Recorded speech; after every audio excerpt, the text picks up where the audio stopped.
बार प्रणाम बा।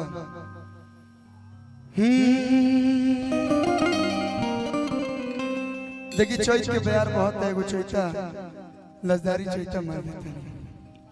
सबसे पहला चैत के हमारा एल्बम आइल में में से गीत बा। अरे ऐसन चैत के हवा लागल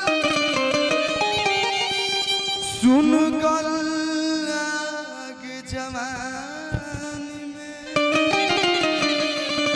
अरे सोया आज घर ही सूता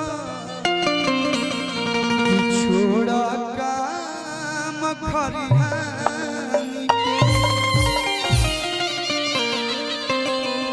ये नो प्यार हो।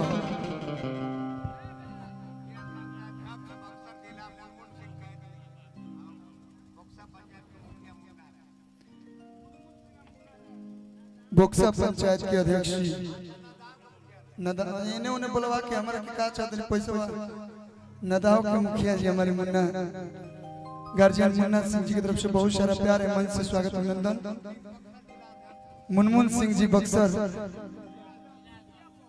जिला अध्यक्ष मुखिया संघ के बहुत सारा प्यार है। मन से बार बार प्रणाम कर देने गोड़ छू के गोड़ लगाता नहीं।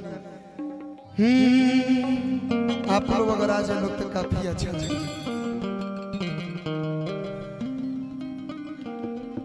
एगो ई चैता के लजदारी गा देता नहीं, एगो तनी हम अपन दर्द दिखा लेबे कर बाद जैसा ना देश हो कि अरे महती जा तू सूते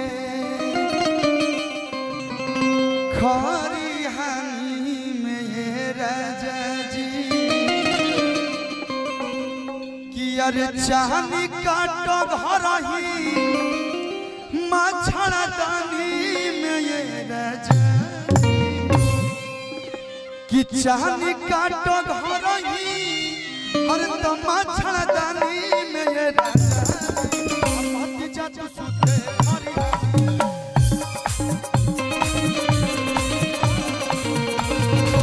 महती जा तू सूते खरी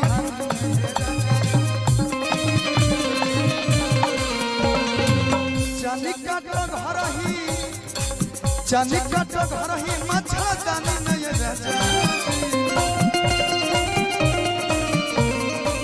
चांदी का तो घर ही मच्छर दानी में ये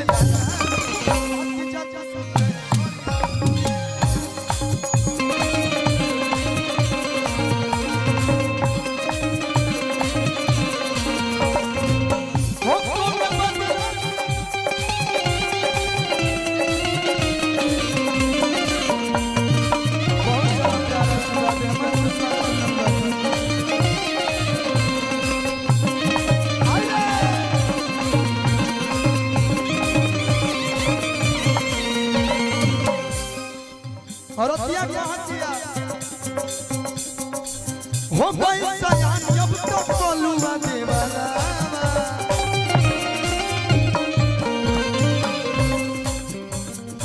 एक कमलवास जी काहे लिखी माना। हो गई सयान जब तो कोलुआ देवाला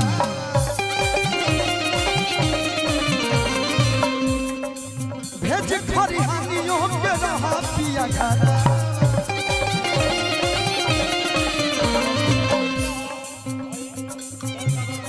दल सागर के मुखिया जी की तरफ से बहुत सारा प्यारा आशीर्वाद है। मन से स्वागत अभिनंदन बा। नदाव मुखिया मुन्ना सिंह जी की तरफ से बहुत सारा प्यार, सब लोग के बार बार प्रणाम। जिला अध्यक्ष मुखिया संघ के मुनमुन सिंह जी की तरफ से बहुत सारा प्यार।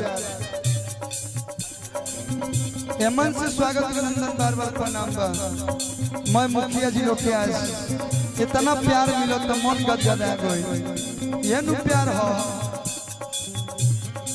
हो गई सयानी अब तक कोलुआ देवाला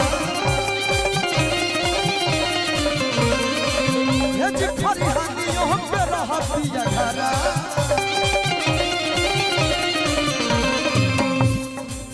मजा लुटाया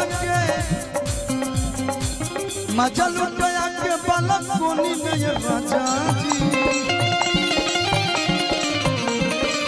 मजा लुटाया के बालक कोनी में ये राजा जी।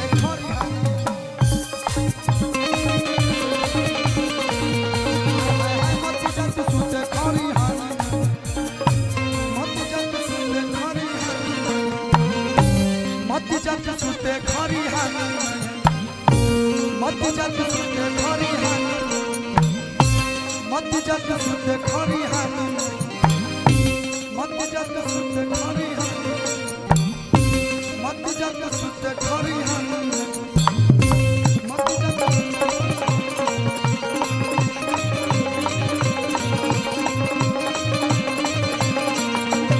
अरविंद सिंह अभियंता जी के बेंजू मास्टर जी दीपक कुमार राय जी की तरफ से बहुत सारा